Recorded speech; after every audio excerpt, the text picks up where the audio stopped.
I'm doing this video on a brake change or rotor change out I'm doing on my Toyota 2002 Tundra. Got it at 45,000 miles.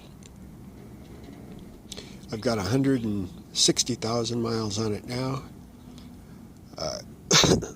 I've taken my truck in for brakes at two different times. Once at Brake Master and once at Honda.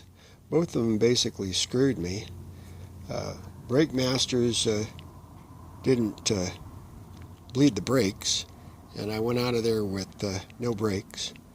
I had to rush back to the shop before they closed, force them to adjust the brakes.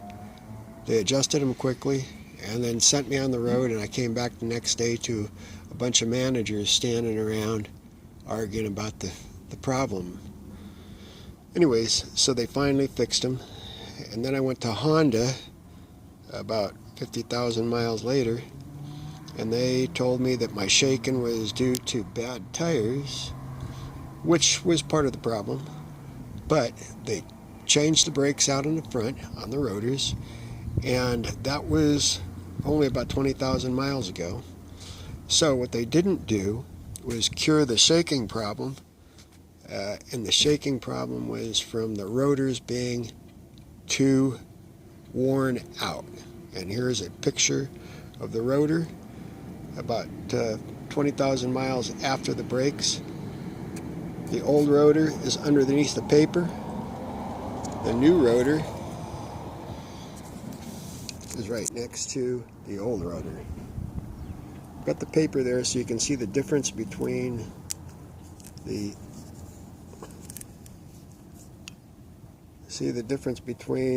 old rotor and the height of the new rotor. It's huge. The rotors are supposed to be changed out once they get below 1.01 inches. This rotor is 0.98 inches. So it should have been removed and replaced before Honda put the brakes on, or at the time Honda put the brakes on. That's what the shaking was all about. So this rotor is way undersized. You can see how much bigger the new rotor is. Using the paper, I'll remove that. See if you can get an idea of how much bigger it is. I don't know if it'll be seeable in the camera, in the video, but it's a huge difference. This one is now 1.28, and that's the specifications for a new rotor, which this is. Again, at 1.01, these are supposed to be discarded. I'm going to take this in.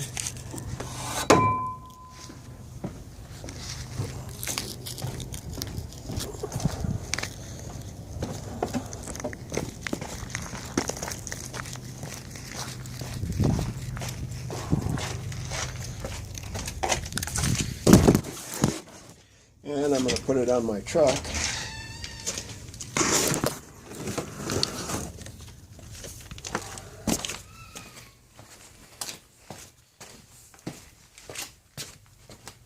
I've already jacked it up and removed the rotor.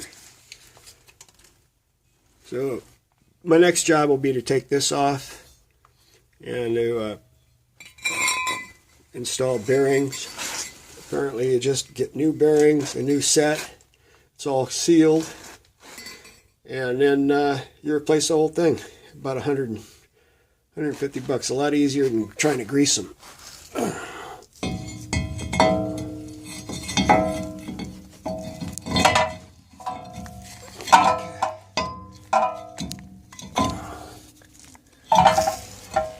Okay, there, the rotor is hung.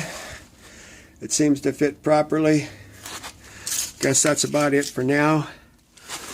I'll get back to this with another video identifying the